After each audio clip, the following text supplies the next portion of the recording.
आज का बजट जो भारतीय जनता पार्टी ने सदन पटल पर रखा है, उसको अगर एक शब्द में डिस्क्राइब किया जाए तो ये हवाई बजट है।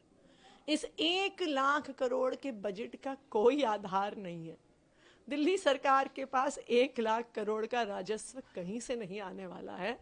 और इसी वजह से जो कल हम सवाल उठा रहे थे कि आर्थिक सर्वेक्षण, इकोनॉमिक सर्वे सदन पटल पर क्यों नहीं रखा गया, इसीलिए नहीं रखा गया क्योंकि उसमें जो तथ्य हैं, उसमें जो आंकड़े हैं, उसमें जो विश्लेषण है, आज इस हवाई बजट की सारी हवा निकाल देता।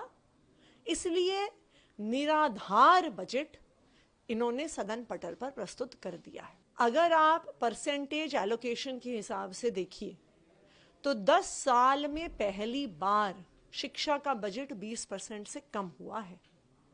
पहली बार मात्र 19% बजट शिक्षा को मिला है। ये क्या दिखाता है कि भारतीय जनता पार्टी का इरादा है दिल्ली के सरकारी स्कूलों की व्यवस्था को ध्वस्त करना। पहली बार स्वास्थ्य का बजट मात्र 13% पर रह गया है।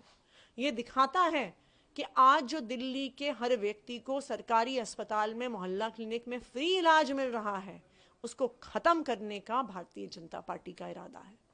और तीसरी बात, दिल्ली की साफ सफाई की व्यवस्था को ध्वस्त करने का एमसीडी का बजट 1500 करोड़ से कम कर दिया पिछले साल से इस बार भारतीय जनता पार्टी ने। तो इस बजट के माध्यम से भारतीय जनता पार्टी ने अपना इरादा दिखा दिया। सरकारी स्कूलों को बर्बाद करिए, सरकारी अस्पतालों और मोहल्ला क्लिनिकों को खत्म करिए और दिल्ली में साफ सफाई की व्यवस्था को ध्वस्त करिए। मुझे एक्चुअली लगता है भारतीय जनता पार्टी को एहसास नहीं हो रहा है कि चुनाव खत्म हो गया है और वो चुनाव जीत गए हैं। अब उन्होंने सरकार बना ली है।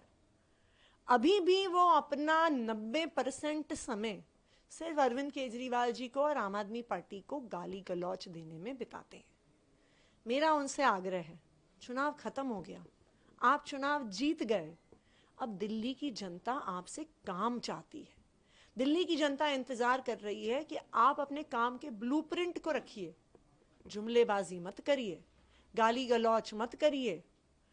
अगर आप इस बजट को देखिए तो अगर एक लाइन में इस बजट का वर्णन किया जाए तो काम कम, जुमला ज्यादा, और दिख गया है कि इनका 5 साल सिर्फ गाली गलौच का है इरादा।